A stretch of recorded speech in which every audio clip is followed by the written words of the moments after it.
Hi boys and girls, I have a book today about our old friend Moody Cow. And last one was Moody Cow Meditates, but this is Moody Cow Learns Compassion. And compassion is when you do something to relieve somebody else or take away their pain or suffering. Empathy is when you can feel what they're feeling. For example, someone gets hurt and you go, "Oh, I'm so sorry you got hurt," and you feel their pain. And the other thing is compassion, where you try to do something, like you go and get them a Band-Aid, or you do something to help relieve their pain. Okay, so empathy is feeling their pain and suffering, and compassion is doing something to help them get rid of it. So this is about how Moody Cow learns compassion. Okay, so I'm going to turn this around so you can see it. And let's read it. Moody Cow learns compassion. My name is Moody Cow. Well, it's actually Peter, but everyone calls me Moody Cow, except for one time when my friends were calling me Coward Cow because they thought I was a wimp. It all started when my friend Bully and I caught a garter snake by the pond out back. Bully said snakes have to eat live food, so we caught a cricket. I was going to feed it to the snake, I swear, but when I whispered sorry to the cricket first, Bully laughed. "You are such a wimp," he said as he grabbed the poor cricket and fed it right to the snake. The little guy squirmed, half in and half out of the snake's mouth. Bully shouted, "Awesome!" He was so excited to see the cricket struggle for its life. "Let's call the snake Jaws," he hollered. I guess I was glad Jaws got a meal, but the whole thing was making me sad. So I handed Jaws to Bully and told him to go home. Bully was so mad, he said, "Oh, I get it. You're such a wimp. You can't handle feeding Jaws. See you later, Coward Cow." "Don't call me that," I said, "and I'm Moody Cow," and then I stomped back home. That night, I had the worst nightmare.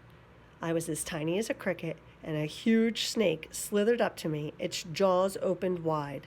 Sharp teeth dripped with venom. My little legs were shaking. I screamed, "Don't eat me! Don't eat me!"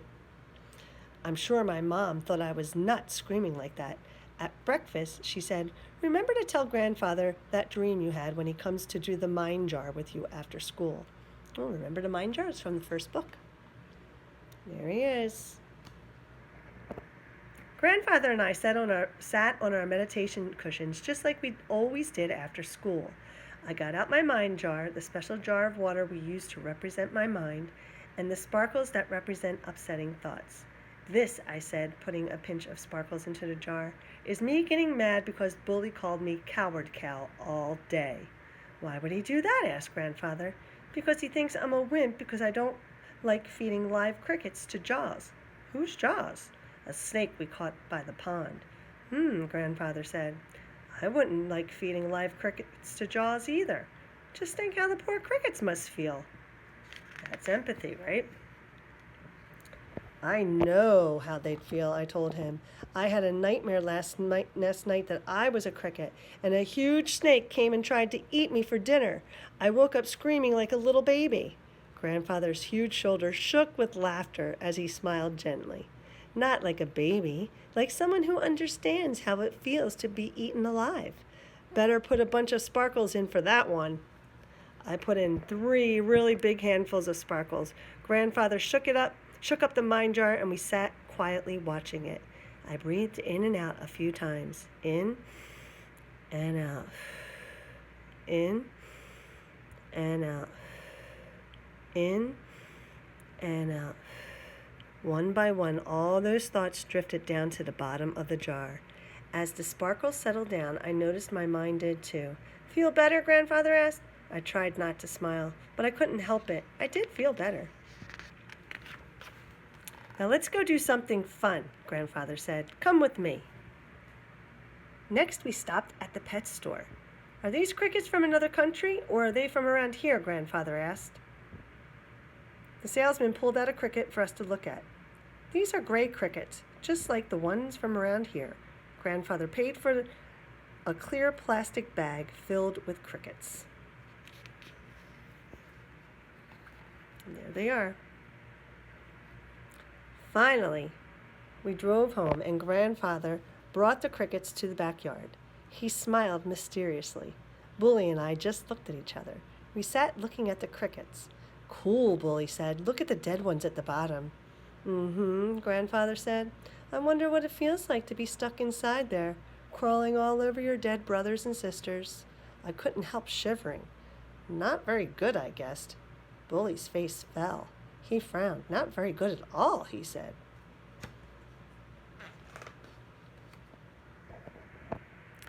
Instead of feeding them to the snakes, what do you say we release them? Grandfather asked. Should we let them go on their happy way? Yes, Bully shouted. Awesome, I cried. Grandfather opened the bag and we carefully held them. Let's look for a good spot, somewhere they can find food and water. How about in the cool shade under a bush or a tree? I found a good spot by the stream that feeds our pond. It was like a cozy cave hidden under a little juniper bush. It looks nice and safe under this bush, Grandfather, and there's lots of food and water. Okay, Grandfather said. First we say, may you be happy to the crickets, and then we'll release them on a count of 3. May you be happy, we hollered together. Then we counted 1, 2, 3. We opened our hands and the crickets hopped down under the bush. Hip, hip, hooray, Grandfather shouted, raising his fist high. Hip, hip, hooray, we called together, punching our fist in the air. They're very happy that they did something nice. Grandfather laid back in the cool evening grass, and Bully and I stretched out too. All was quiet. Then we heard one cricket's song. Pretty soon they all chimed in. We just lay there listening and looking up at the sky until the sun set and the stars came out.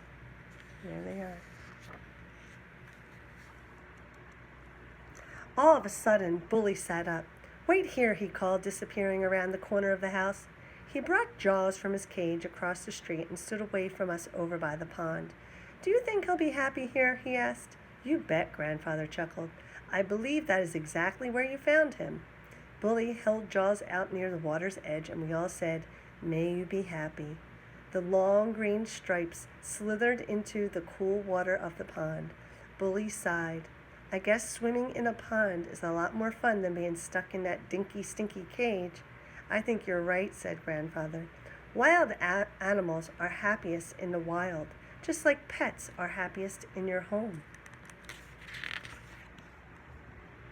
Wait a minute, I said. What if Jaws eats the crickets? That, my friend, is the circle of life. I'm afraid everyone needs to eat something to stay alive. At least Bully gave our cricket friends a fighting chance by releasing Jaws far away from them. Yeah, and at least they won't be stuck in that creepy bag, Bully said. I can imagine how the little guys feel now. Then Grandfather got up and stretched. I'm hungry. What if we got to eat? I could go for some nice, crunchy crickets, he said, smiling his crooked smile and winking at me. Bully stopped, horrified. He's joking, I whispered, and we all laughed out loud.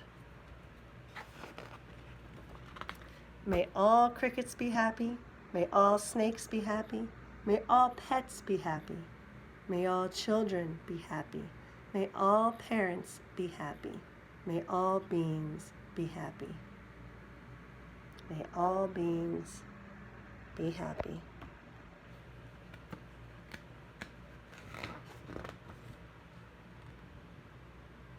Okay, now